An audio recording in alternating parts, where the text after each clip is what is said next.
Romo, Bapak Ibu yang terkasih dalam Tuhan kita Yesus Kristus, video ini dibuat untuk memenuhi tugas ujian akhir semester yang diberikan oleh Romo Jo pada KPKS Santo Paulus, Tangerang. Bacaan diambil dari surat Rasul Petrus yang pertama.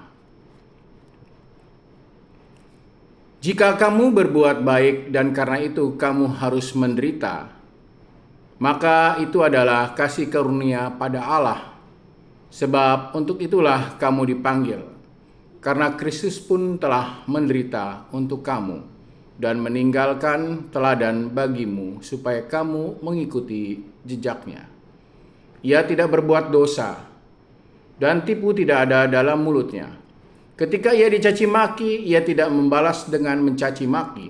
Ketika ia menderita, ia tidak mengancam, tetapi ia menyerahkannya kepada Dia yang menghakimi dengan adil. Ia sendiri telah memikul dosa kita di dalam tubuhnya di kayu salib, supaya kita yang telah mati terhadap dosa hidup untuk kebenaran.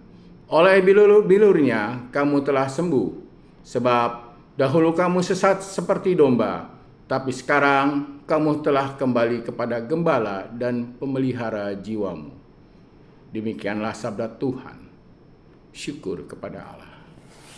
Bapak Ibu yang terkasih, juga Romo, hasil permenungan saya dalam bacaan surat Rasul Petrus yang pertama adalah sebagai berikut. Seperti halnya juga para rasul yang lain, Petrus menganjurkan agar kita meniru, meneladan Kristus. Kita meneladan Kristus bukan hanya ketika ia baik kepada seseorang, bukan hanya ia mengajar, berkeliling menyembuhkan, tetapi kita hendaknya kita menjadi seperti Kristus berkenan dengan penderitaan.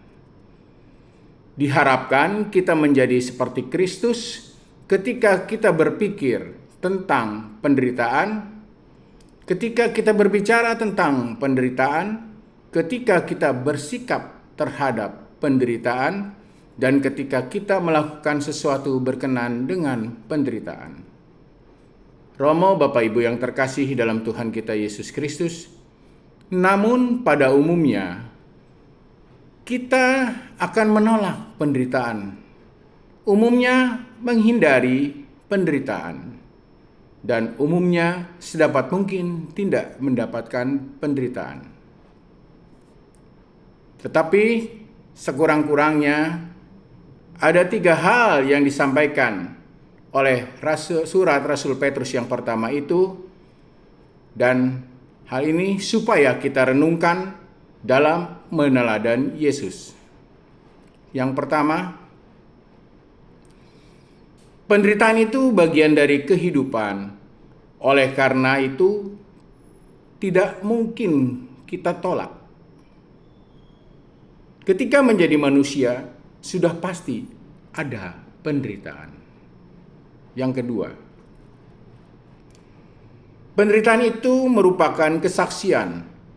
Orang yang terus menjalankan kebenaran, kebaikan, sudah pasti akan dilawan oleh orang yang jahat. Disitulah penderitaan sebagai akibat resiko dalam menjalankan kebenaran.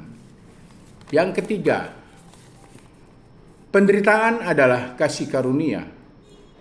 Dengan penderitaan itu kita dapat belajar lebih baik. Penderitaan membuat siapapun lebih baik, maka kita akan mudah untuk bersyukur. Romo, Bapak Ibu yang terkasih dalam Tuhan kita Yesus Kristus, inilah permenungan saya yang diambil dari surat Rasul Petrus yang pertama. Semoga permenungan ini dapat berguna, bermanfaat bagi Bapak Ibu sekalian di dalam memahami dan meneladani Tuhan kita Yesus Kristus. Terima kasih, Tuhan memberkati.